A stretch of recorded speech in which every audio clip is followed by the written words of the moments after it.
just more of it. So much more. And I shall be your reading partner for this section until such a time as my internet turns off and I suddenly lose call. Alright, let's try and hurry then. Okay. Chapter 6. The effects of ADHD on equines. Ethan and Rainbow Dash trotted into the open field the next day to begin Ethan's Pegasus training. Ethan, still getting used to walking, let alone using his wings at all, was still apprehensive. "Oh, geez," Ethan said out loud. He looked at his wings, twitching at the thought of flying. Then looked up at the clear sky above them. He could feel the pit in his stomach growing more and more upset with him, the more he thought about flying. "So, you're ready for your first lesson on flying?" Rainbow said, seeing the fear in Ethan's eyes. Yeah, sure." Talking about it didn't seem to help the situation at all, much to Ethan's dismay. Fluttershy not being there for moral support didn't help either, since she had run off to care for her baby animals. Oh, she really stuck with him for a while. Yeah. After saying she wanted to. I really want to come with you. Oh shit, no, actually I gotta go. Bye. "I'm gonna come with you." "Oh, JK. Okay, to start things off, open your wings. You kind of need them open to fly, you see." "Yeah, well done," Rainbow said, pretending to be her least favourite flight instructor in the process. Ethan stared at his wings as they instinctively opened, showing their full feathered glory. He looked at Rainbow with a toothy smile. Okay. Yeah. Now a little more confident he won't crash. Yeah, he's not in the air yet. Holy crap, I have these things. They're called teeth. I'm gonna be fine. Good. Now this next part is hard to explain. Yeah, you flap. Rainbow Dash thought for a second. "Just start running as fast as you can, flap those wings of yours and jump. Honestly, it's as simple as I can put it." Seeing Ethan's actually, I could put it simpler. Yeah. Fucking flap. Seeing Ethan's sorry, is this? Can I swear about it? Yeah, you can swear. Yeah, go ahead. Okay, good. We're making Nazi jokes in the last video. No one's judging you. Yeah. Seeing Ethan's fearful We didn't look take them any turning, purer. Rainbow decided to tease the new Pegasus. "Hey, you ain't nervous, are you?" No, not at all. It'll be like riding a bike," Ethan stammered. Okay, because I don't have bikes in the first year. Pulling back from to be fair, this is a laugh. human who has just been converted into a pony. I have no background knowledge on this. Yeah, you probably should have watched our videos where we were... Well, I know what the conversion was about, having heard you bitching about it. Fair enough. Yeah. Anyway. But we weren't bitching, we were complaining. Rainbow Dash put her hooves on the side of her head, massaging her temples. This is going to be a long day. Star, star, star, star, star, star. If Twilight read another word from one of her books, she was pretty sure she would explode. Man, Spending Twilight, she hates reading. Yeah, Oh, reading's here we go. Spending all of the last night reading up on humans seemed to have put her mind in a bit of a bunch, and her bed seemed to beckon to her like a muffin to Derpy. I love that line. That's a good You one. would. Twilight closed the Egghead's Guide to Primates. And piled it... I should write that book.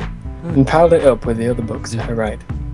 Seeing the desk this empty was a rare sight, so she decided to seize the opportunity by putting her head down on it in frustration, drawing... I couldn't say the word frustration then. Drawing an audible groan as she did so. Spike walked in, very much awake, having returned from his morning stroll to Rarity's boutique. Bouquet. He just lets you get up in the morning and take a quick run down to his stock. I thought you were going to say bouquet. Something else that begins with bouquet, and I was like... No. Seriously? No, Alex. It sounded like that's what you were saying. No, continuing. Is something wrong, Twilight? Spike asked, more curious than concerned. I can't read anymore. That's what I feel like with this, actually. Twilight replied from the desk bluntly. Spike gasped. What? This is inconceivable. Sound the alarm. Call the hospital, he shouted, before falling into a heap of laughter. Wow, man, my joke about you liking to read is hilarious. Twilight got up from her seat and magicked. Wow, that's an interesting spelling for magic. Spike opened his standing position again and waited for him to finish. Yeah, I know, but listen, Spike. This reading is integral to the safety of the pony race. I need to put as much effort as I can into helping Equestria. I still don't see the problem here. Humans don't seem that bad to me. Thank you, Spike. Those two guys seem nice. They are, Spike, but the people we're up against aren't. And who are they? I'm not sure. I just know that isn't all humans. It just doesn't seem right. Great, so the judging... So we've just gone from, yes, humans are all evil, greedy bastards to... I mean, they're not, but, you know, These ones They're are. not all I mean, all the bad. ones that we've seen aren't, but you know. The nebulous humans We're are. assuming that they're bad. We're assuming they're bad. No, nebulous humans that we haven't seen yet and have no context for. They're the bad guys. Okay. Excuse me, second, I just yawn. Go ahead. But that's what it seemed you were saying to everyone last night. You seem pretty excited about it too. That was just to get people riled up. I was tired. I don't know what I was saying. I wonder how many times Hitler did that after he'd done one of the speeches. Okay, guys, seriously, don't take this seriously. I am actually totally cool with Jews. Yes. Goebbels just walks in and is like, "Did you really mean all that stuff you said about the Jews?" I'll be fine. I was just getting everyone riled up a bit, you know. Jesus. Twilight could see, Spike could see Twilight was looking for excuses. Are you sure? Twilight surrendered and gave a heavy sigh. I don't know, Spike. That job at the camp really got me thinking. With the amount of people willing to come out and abandon their former lives like that, you can't help but feel bad for them, you know? You can't see this person who wrote this. I mean, I think I know what you're saying. I mean, humans aren't all bad, some just need to be pointed in the right direction, is all. Jews aren't all bad, some just need to be pointed in the right direction, that's all. Gas guys, the cat mummy. No. Oh god. Oh, damn it, we're done with the Holocaust. It's over. It's The over. Holly. The Christmas Whatever that version. direction is, I'm not sure, but I think I need some time to think about this on my own. A loud, heavy object slammed into the frame of the library. Oh dear. Pistol The whip. crash It's a shook the pistol. door open, revealing a disorientated Ethan lying near the doorstep. He wobbled to get up. "Did I do it?" Ethan shouted, clearly very dizzy. "Almost, just work on the steering," Rainbow shouted back, holding back laughter. "Got it," he replied and flew off. He was be punctuated by yawns. Spike walked over to the door to shut it, but was interrupted by a dedressed Rarity, who galloped up to the doorway faster than either of them could see the unicorn galloping for their... Who galloped up to the doorway faster than either of them have seen the unicorn galloping in their lives. That isn't really... Yeah, the tenses Moving on. get thrown about. There's a lot of creative license with the tenses. She looked frazzled and annoyed, but at the same time very worried. Okay, trying to imagine that She was emotion. annoyed and worried. And frazzled. "I've lost Barry," she shrieked, before collapsing to the library floor. "What?" Twilight said in disbelief. "What happened?" Ethan, hearing the distressed Rarity from outside, galloped inside to listen in. Even though he flew off, but whatever. Rarity regained her composure. "Well, we were practicing magic near my bouquet, and I had mentioned how simply horrifying the Everfree Forest can be. I told them not to go there, because it was filled with horrid, disgusting creatures. It's so far too dangerous for a beginner unicorn such as himself. And then... She yawned. "And then," Twilight said, desperate for an answer. "Then he ran into the forest." It's like telling people don't push the big red button. Don't punch the history eraser button. That's natural selection right there. They picked Barry because he was all very good with magic, but natural selection dictates that he's a fucking idiot and deserves everything he gets if he runs into a dangerous Look, forest. seriously, do not shove your head in the oven. Okay, it is like 3,000 degrees in there. It will burn your face off. Yeah. Yeah, you said don't put your face in there. Survive 3,000. Whoosh, and he's dead. That is exactly what this idiot is doing. And there goes all your bodily fluid as it evaporates. No, it's probably not He said that something hot. about fighting all the cool monsters in there and then just stormed off. He was rather rude about it too. Ethan chimed in. "Cool monsters? That definitely sounds like something Barry would enjoy. He loves putting his life at risk like that. Idiot." Oh yeah, because he comes up against mythical creatures every day. What's so as a dangerous human. about this forest? Everything! Oh, the cool monsters didn't tip you off? The creatures in there are unimaginably violent and dangerous, like humans. And the forest itself is so big and dark, like humans. It's incredibly easy to get lost in. Okay, No, don't even go there. before anyone can Big say and anything else, dark. the group set off to the Everfree... Don't read too much into that. The group set off into the Everfree forest. They didn't want to wait. So the incredibly dangerous forest that she was like, "Don't go in." Now they're all just going in. Yeah, it's like They're all crap. naked. Because it's okay when they're in a group and they can all be slaughtered together. They didn't want to waste any time because another minute wasted could be another mile deep Barry could be in the forest. Holy shit, I'm he gonna- is I'm gonna- fucking trucking! I'm gonna rewrite that one. Another minute wasted could be booking another it. knee deep in shit Barry could be. Seriously, he is running at the pace of a mile a minute? The fuck? Yeah. The forest, compared to the other sights and sounds of Equestria he had seen, was very different. The plant life was overgrown and unkempt, and seemed to want to block off the easiest ways out of the forest. There was also a perpetual fog around the area. Keep reading, damn it, and no matter how bright or sunny it was outside the forest, it was dark and spooky inside. Twilight, Rarity, and Spike were on foot, trudging through the thorny bushes and tall grass. While Rainbow Dash and Ethan stayed in the air. Ethan was just barely keeping up, but he seemed to be getting the hang of flying. Ethan, for one, was elated, as well as elevated. He hovered carefully above the ground, flapping his wings slowly like Rainbow Dash showed him. He pictured the potential things he could be doing with his wings. He then soared through the clouds and travelled anywhere faster than anywhere. Ethan loved this feeling of freedom flowing through him, but he was still iffy about the lack of thumbs. Yeah, just something else to get used to, he thought. Guys, check this out! Caps Lock should be shouting, but everyone else is in bed. The group immediately heard the enthusiastic shouting of a certain unicorn coming a short distance ahead of them. They ran towards the noise. Barry was standing near a tall, endless steep cliff, using his magic to fire sparks into the air. Okay. Look what I can do! Now when those weirder animals come off, I can zap them with this magic stuff. Isn't this awesome? Barry, what the fuck are you doing? Let's get out of here before you get yourself killed. You are such a dickhead. What are you doing? Yeah, so he runs up to the evergreen and then just starts firing spikes into the sky because fuck it, why not? You absolute insufferable cheese grating knob. But isn't this... Ooh, that sounds painful. But isn't this cool, Barry said, totally oblivious? Every sentence he said sounded like famous last words to Ethan as he stands on the edge of a cliff in the middle of a really dangerous forest. And he thought of Barry falling to his death made him cringe. It makes me laugh. Makes me smile. Soon his visions came to a reality. Oh yay!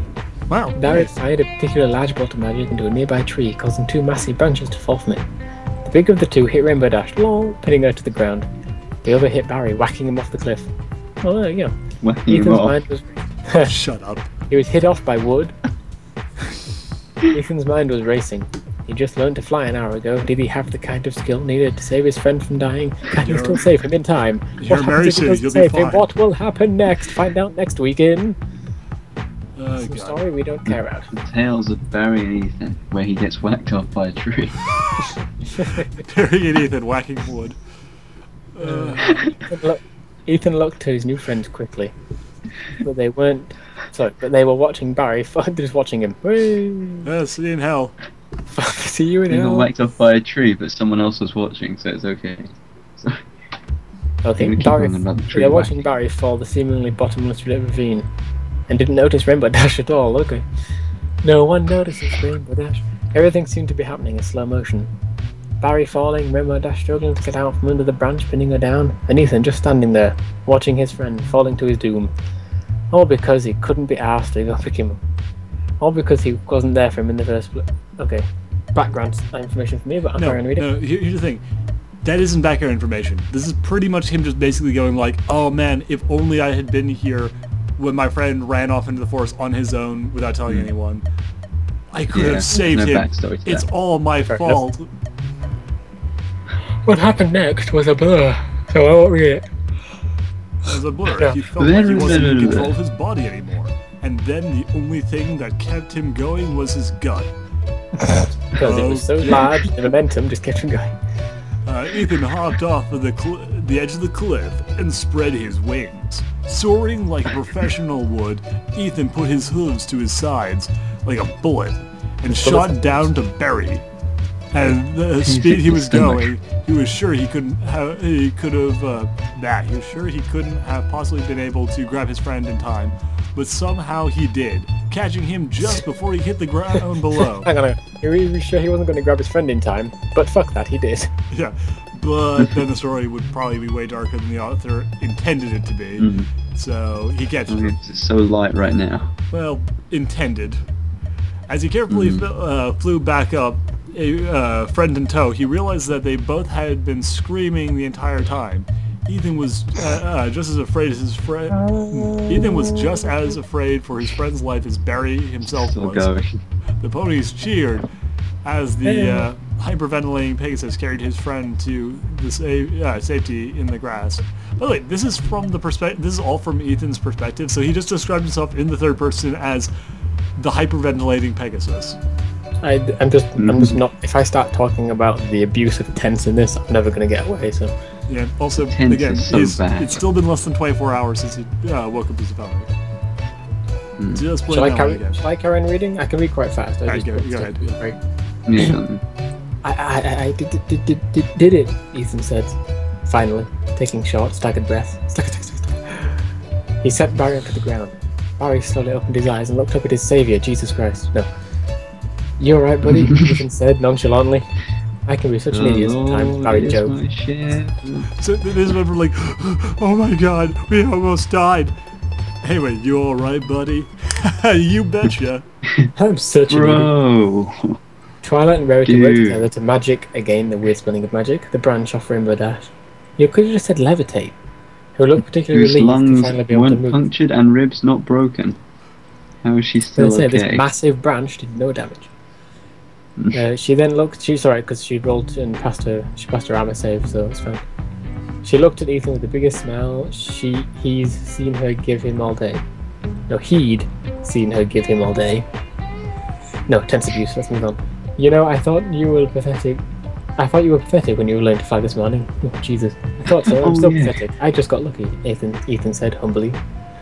No, you said humbly. Humbly. You have the potential to be a great flyer. You just need some practice after saving someone's life. Why? She thought she was pathetic just because he'd been turned to a different race and was learning to like, fly. Jesus Christ, How's that pathetic? I've only been a Pegasus for a day. You can't fly. Jesus. It's like, hey, guy who's never seen water before. When I shoved you off the boat and all you managed to do was, doggy paddle your way back to the boat. Holy crap! What a pathetic goddamn loser! How dare you not just start, You should have paddling? at least done a swimming laps. breaststroke. Yeah. I'm sure. Thanks for teaching me, Rainbow. Twilight trotted up to the two Pegasus with a smile. Alright, every pony, we need to get back soon. It's getting late. And I don't want to be attacked by their free forest nighttime creatures. Sounds like a reality show.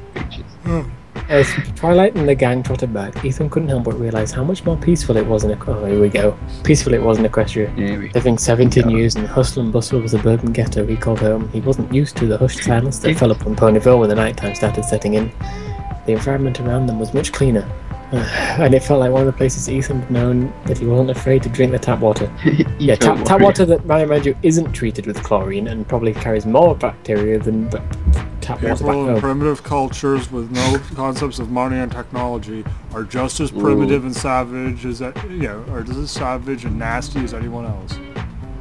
In town, the ponies were talking calmly about the events of the day, making idle chit-chat with their friends.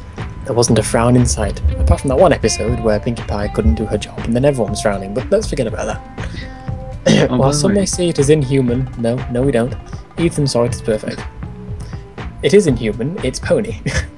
So, your sentence is invalid, You did say the word ghetto, and we've been talking about Nazism for quite a long time. Stop! Anyway, moving on. Goddamn Nazis. Barry could see Ethan drifting off into space, as he always did. Then he watched him freeze to death and explode as that the wasn't vacuum even of space. you adding in a funny line. It's drifting off into space as he always did. He's just drifting off. Like, He's got very high gravity. First to Ethan, do you read? Danger, Will Robinson, he said, putting his hooves to his mouth with a walkie-talkie to put a walkie-talkie effect on his voice. Over, Roger. That worked. Wait, hold on. Oh, no. Didn't reply because he was dead from the cold vacuum of space. Not really. That's how all the pros do sound effects. Yeah. He was too busy. That's what the astronauts do. There isn't actually interference. There's just the astronauts going. It's just a guy in the background going. He was too busy staring at the moon. Princess star. Oh, Princess Luna here we go. sat at Princess Luna game. Here we go. Princess Luna sat at her balcony, concentrating on raising the moon with her magic, as opposed to just letting the Earth rotate. As the moon casually listed its way into the sky, it began the night. The night don't begin till I walk in. Oh, Jesus. Princess Celestia watched as her younger sister performed her duties as she had done many nights before. The dirtiness of that sentence. Another job well done, Luna. Thanks, sister. I'm glad you like it, Luna said, proud of her work. I love you. One night she should just raise the moon upside down and then... That would be the... But how many times I'd raised the moon, I could never have done it quite the same way you did. I think the same way with your days. Whenever I see you raise the sun, I can never imagine you doing your job the way you do it. Your days are perfect. It's a fucking con. Celestia smiled. Let's suck up to each other. Silence between them. The door at the balcony opened with a start to the castle guard. Princess Celestia, there's a visitor from the United... Sorry, I can't do that sentence with a straight face. Princess Celestia, there's a visitor from the United States. She says she's talking to you. She says that talking to you right now is urgent. The United States? Emergency. America? How did they get into Equestria? Oh, Jesus Christ. Yes, America! Damn, I was Celestia, distracted. remembering the magical border separating the humans from the ponies. It's called imagination. She didn't. She wishes to communicate through magic. The guard replied. Yeah, the magic, the same magic that's going to kill her if she No goes type of anywhere. magic she's using to communicate. Magic Freedom. Magic of freedom. The princess paused, only to think about what to say. Well, yeah. Very well, I will talk to her, thank you. She said, wow. Why She else sent would the you guard- pause? Dramatic effect. There was like 2 responses to that. No, not now, and okay, I'll talk to her. She Why did paused dramatically. Whatever. If it's important, I'm sure, I guess. She physically thought about pausing for dramatic effect. Luna looked at Celestia with a nervous look on her face. You're going to talk to the humans? You're going to talk to the humans? I have to. I think, she said, Celestia said, speaking extremely short sentences. I think I know what she wants now. Using the magic You actually for want to her talk to those magnificent filthy apes? horn. Celestia fought the glowing blue ball in the centre of the balcony, glowing with a magical light. After a few seconds, an image appeared on the other side, acting much like a television being turned on, so there was nothing on but 500 channels. The figure on the other end of the line was an imposing female human. Her features were hard to make out. It was as if the lights were... Because you haven't adjusted the fucking set, that's why. You turn the Her features were contrast hard to up. make out, and it was as if the lights were turned down on purpose for the sake of her identity being revealed. She just doesn't turn the lights on. I thought I told you not to call me anymore. Wait, it's over. I'll call the police if you get this number again. Gets her straight on. They're telling not to call this number anymore, so she agreed to have joking. Yes. Well, I couldn't resist. The figure replied in a strikingly unfeminine voice. It sounded very dry, cold, and strict, but also very sinister. So it's Like, what do you illustrated want? detective. Celestia said immediately. Listen, princess. The ponification stuff isn't going to last forever. I know your equestrian started the whole campaign, but not everyone wants to be a pony. Yes, we do. Commander. Okay. Celestia said, taken a little aback by the simplicity of the solution. Yeah, I never said they had to be a pony. The Like, final oh my god. Let's stay where they are. I think you misjudge, princess. We still want in. We just don't want to be ponies. I mean, 4 legs, no fingers. Who wants that? This is the strangest conversation I've ever read. So as you could tell that the figure had better reasons than that. Like, you've already done enough damage to Equestria. Why must you be so What have you persistent? done, though? You never said anything about what Because the human world is dying. We can't go on the way we are now. The only way we Not getting can oil. is to move into your place for a while. See, I'm sure other people have said that before. Anyway. What makes you think we'll greet you as easily as that? Your mixed messages a couple of years ago made me believe all humans are evil, and even though I'm talking to you, and now most of Equestria believes that for a fact. Celestia lowered her guard, remembering her stupidity. Celestia's stupidity, or... I think it's Celestia's B. Okay. I know better now, and that's why I opened the ponification camps. Oh, Jesus Christ. That's So not the the imagery. support- No. Let's convert them into nice citizens by educating blue eyes, them blonde hair. and changing them. Sorry. Oh, but your ponies still think they're bad, and that's quite a conundrum. I mean, that would mean they wouldn't like us invading your territory unannounced like this. But you're America. you got a You're great America. That's what you do. You got a nice country here. It'd be a shame if someone were to invade it. You got a nice country here. It'd be a shame if someone were to perhaps find oil here. A silence fell. America?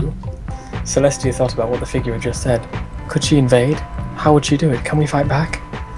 The figure reached for something off camera. We'll discuss it was a biscuit.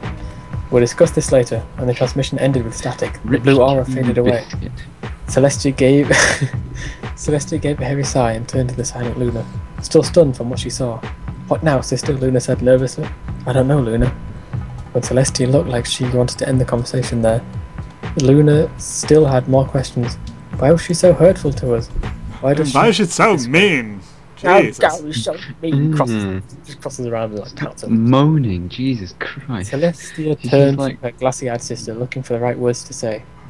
Turned towards the door. She left the room sullenly, leaving Luna to tend to the moon.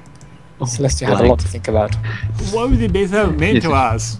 I'll give you the answer, and it's a very good answer. Oil. I love the fact that it's just like, instead of just saying, I'll discuss it later, it's just blank to walk away. Yeah. There is no she just wanders off. talking. Yeah. Oh my god, I forgot about all of this. Like, I don't remember any of this shit. This is lunacy. This is... Oh, that was a good fanfic. I quite like that one actually. Although Luna does die in it, so you know. Oh, okay, now I'm interested. No, okay, but... Shall we carry on reading? Like, no, it's only like 15 minutes until your internet gets cut off. Yeah. Okay. And we'll... I want to be here for the next one, though. Yes. Wait, what was that? I want to be here for the next one. I enjoy reading in this hushed, sultry tone. Fair enough, though you might want to make it a little bit louder next time, because it's going to play hell with the levels. I know, I'm sorry. It's trying not to wake everyone up. No, I understand. But next All time... you need to do is turn the sound up and wave your hands in the air like you just don't care. So. Anyway, next time we will continue on with the Conversion Bureau as we enter into the 7th chapter of this epic story. It's weird. It's not done being weird by any stretch of the imagination. By the way, just actually, you know, I said I was gonna reference it. You know how you get tags on stories? You genuinely could pop some tags because I've got $20 in my pocket. No! Go to hell! I swear to God, I will stab you with an ice pick. Well, while Lisa does that, I'm going to go now. It's like okay, well, thanks so lobotomy much style. for joining us. We'll see you guys next time.